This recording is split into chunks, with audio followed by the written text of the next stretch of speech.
നമസ്കാരം. ദൃഢത്തിലേക്ക് സ്വാഗതം. ഇന്ന് പ്രധാന വാർത്തകൾ. ഹമാസ് നിരായുധീകരണത്തിന് തയ്യാറായെന്ന റിപ്പോർട്ടുകളോടെ പുതിയ സമാധാന നീക്കങ്ങൾക്ക് തുടക്കമാകുന്നു. കൂടാതെ മാരകമായ ഹിമപാതത്തെ തുടർന്ന് കാണാതായ 10 പർവ്വതാരോഹകർക്കായുള്ള തിരച്ചിൽ ഊർജിതമാക്കി.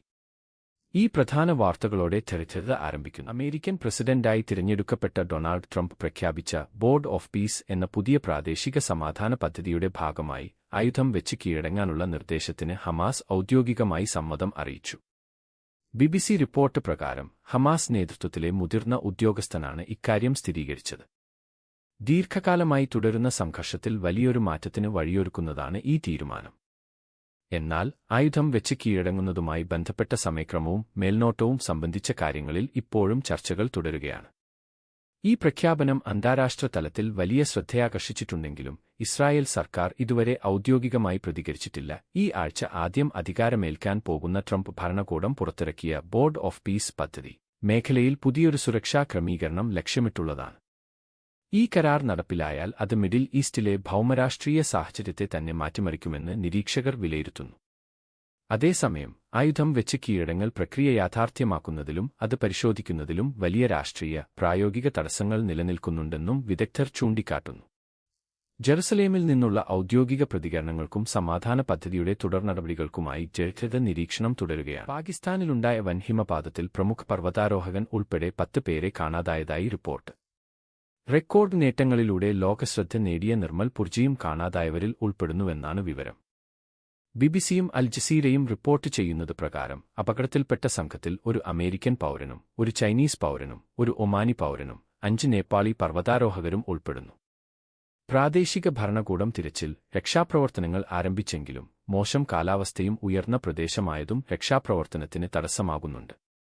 ഇന്ന് പുലർച്ചെയുണ്ടായ ഹിമപാതം അന്താരാഷ്ട്ര പർവ്വതാരോഹണ മേഖലയിൽ വലിയ ആശങ്കയാണ് സൃഷ്ടിച്ചിരിക്കുന്നത്. കാണാതായവരുടെ വിവരങ്ങൾ ഔദ്യോഗികമായി സ്ഥിരീകരിച്ചു വരികയാണെന്നും രക്ഷാപ്രവർത്തകർ അപകടസ്ഥലത്തേക്ക് എത്താൻ ശ്രമിക്കുകയാണെന്നും അധികൃതർ അറിയിച്ചു. ഒമാൻ എംബസി ഉൾപ്പെടെയുള്ള നയതന്ത്ര കാര്യാലയങ്ങൾ സ്ഥിതിഗതികൾ നിരീക്ഷിക്കുന്നുണ്ടെന്നും പാകിസ്ഥാൻ അധികൃതരുമായി നിരന്തരം ബന്ധപ്പെടുന്നുണ്ടെന്നും വ്യക്തമാക്കിയിട്ടുണ്ട്. തിരച്ചിൽ തുടരുമ്പോൾ സമീപകാലത്തുണ്ടായ കനത്ത മഞ്ഞുവീഴ്ചയും ഭൂപ്രകൃതിയിലെ മാറ്റങ്ങളും മേഖലയെ അതീവ അപകടകരമാക്കുന്നുണ്ടെന്ന് വിദഗ്ധർ മുന്നറിയിപ്പ് നൽകുന്നു. രക്ഷാപ്രവർത്തനങ്ങളെക്കുറിച്ചുള്ള കൂടുതൽ സ്ഥിരീകരിക്കപ്പെട്ട വിവരങ്ങൾ ലഭ്യമാകുന്ന മുറയ്ക്ക് ജഡ്ജത നിങ്ങളെ അറിയിക്കുന്നതാണ്. സൗദി അറേബ്യയും ബഹ്റൈനും തമ്മിൽ നടന്ന ഉന്നതതല നയതന്ത്ര ചർച്ചയിൽ മേഖലയിലെ സുരക്ഷയും സ്ഥിരതയും പ്രധാന ചർച്ചാവിഷയമായി. ഖത്തർ വാർത്താ ഏജൻസി റിപ്പോർട്ട് ചെയ്യുന്നത് പ്രകാരം സൗദി കിരീടാവകാശിയും പ്രധാനമന്ത്രിയുമായ prince Mohammed bin Salman bin Abdul Aziz Al സൗദും ബഹ്റൈൻ രാജാവ് ഹമദ് ബിൻ ഈസ് അൽ ഖലീഫയും തമ്മിൽ ഫോണിലൂടെ സംസാരിച്ചു. മിഡിൽ ഈസ്റ്റിലെ ഏറ്റവും പുതിയ സംഭവവികാസങ്ങൾ ഇരുവരും വിലയിരുത്തി. ഉഭയകക്ഷി സഹകരണം ശക്തിപ്പെടുത്തുന്നതിനും മേഖലയിലെ വെല്ലുവിളികൾ നേരിടുന്നതിനായി യോജിച്ച് പ്രവർത്തിക്കുന്നതിനും ചർച്ചയിൽ ഊന്നൽ നൽകി. ഇരു രാജ്യങ്ങളും തമ്മിലുള്ള ആഴത്തിലുള്ള ബന്ധം എടുത്തുപറഞ്ഞ നേതാക്കൾ സുരക്ഷ നിലനിർത്തേണ്ടതിന്റെയും സ്ഥിരത വളർത്തേണ്ടതിന്റെയും പ്രാധാന്യം വ്യക്തമാക്കി. മാറിക്കൊണ്ടിരിക്കുന്ന ഭൗമരാഷ്ട്രീയ സാഹചര്യങ്ങളിൽ ഗൾഫ് സഹകരണ കൗൺസിൽ നേതാക്കൾക്കിടയിൽ നടക്കുന്ന നയതന്ത്ര ചർച്ചകളുടെ ഭാഗമായാണ് ഈ സംഭാഷണവും നടന്നത്.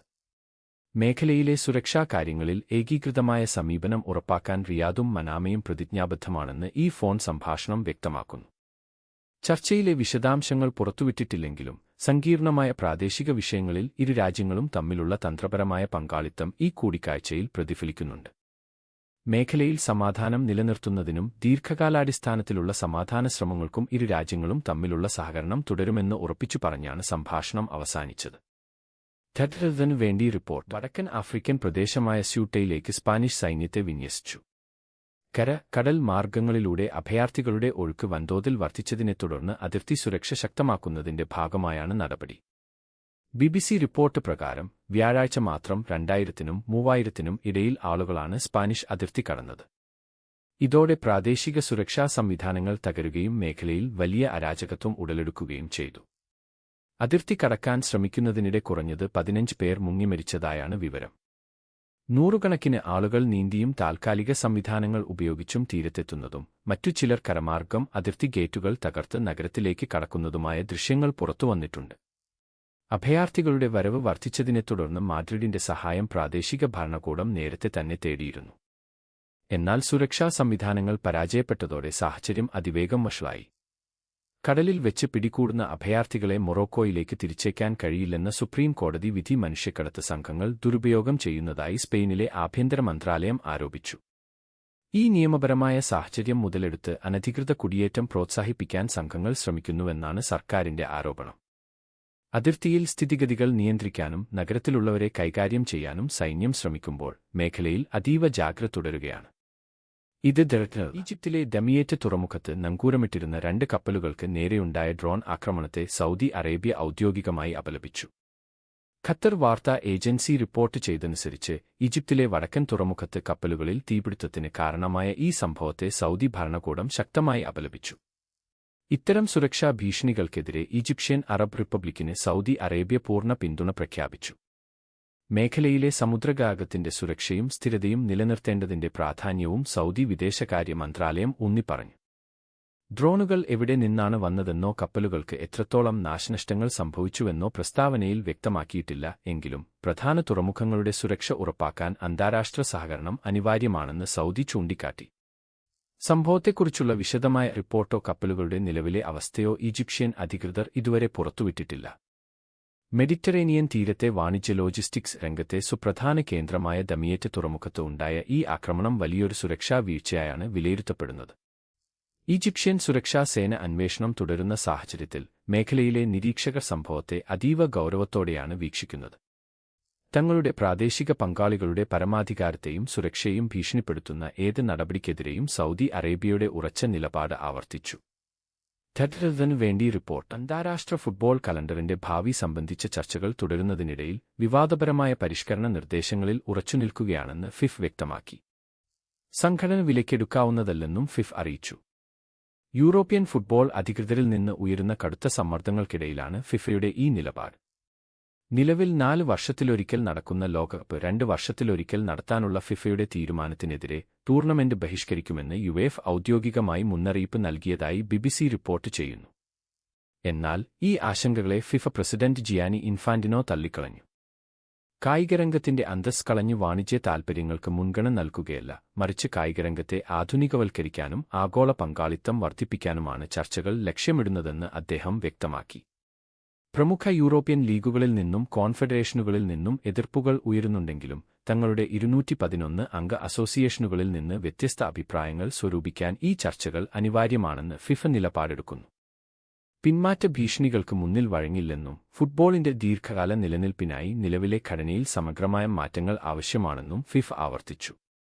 ഈ വിഷയത്തിൽ ചർച്ചകൾ ചൂടുപിടിക്കുമ്പോൾ നിർദ്ദേശിക്കപ്പെട്ട മാറ്റങ്ങൾ കായികരംഗത്തിന്റെ ആവശ്യമായ പരിണാമമാണോ അതോ പരമ്പരാഗത ഘടനയ്ക്ക് ഭീഷണിയാണോ എന്ന കാര്യത്തിൽ ബന്ധപ്പെട്ടവർക്കിടയിൽ ഭിന്നാഭിപ്രായം തുടരുകയാണ്. വേണ്ടി ടെഹ്റാനിലെ തന്ത്രപരമായ കണക്കുകൂട്ടലുകൾ സൂചിപ്പിക്കുന്നത് അമേരിക്കയുമായി പൂർണ്ണമായ സമാധാനത്തിന് ശ്രമിക്കുന്നതിനേക്കാൾ നിയന്ത്രിതമായ ഒരു ചെറിയ സംഘർഷം നിലനിർത്തുന്നതാണ് നിലവിൽ ഇറാനിയൻ താൽപര്യങ്ങൾക്ക് കൂടുതൽ ഗുണകരമെന്നാണ്.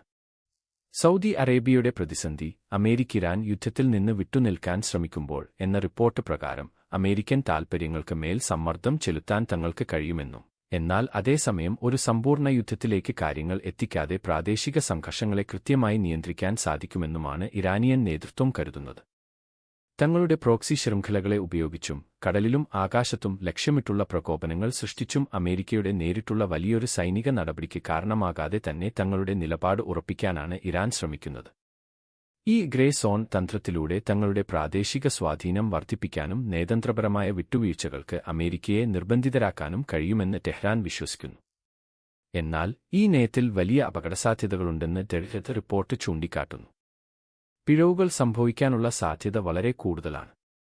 ടെഹ്റാൻ സംഘർഷം പരിമിതപ്പെടുത്താൻ ആഗ്രഹിക്കുന്നുണ്ടെങ്കിലും ഇത്തരം കണക്കുകൂട്ടലുകൾ പെട്ടെന്ന് നിയന്ത്രണാതീതമാകുമെന്നും ഇത് അയൽരാജ്യങ്ങളെ കൂടി വലിയൊരു യുദ്ധത്തിലേക്ക് വലിച്ചിഴച്ച് മേഖലയെ മുഴുവൻ അസ്ഥിരപ്പെടുത്തുമെന്നും റിയാദ് ഉൾപ്പെടെയുള്ള പ്രാദേശിക നിരീക്ഷകർ ആശങ്കപ്പെടും. ഇന്നത്തെ ആഗോള വാർത്തകളുടെ ഈ കൃത്യമായ അപ്ഡേറ്റിലേക്ക് സ്വാഗതം. ഈ വാർത്തകൾ വികസിക്കുന്നതിനനുസരിച്ച് ഞങ്ങൾ നിങ്ങളെ അറിയിക്കുന്നതാണ്. പ്രസിദ്ധീകരിക്കുന്നതിന് മുൻപേ സത്യസന്ധം.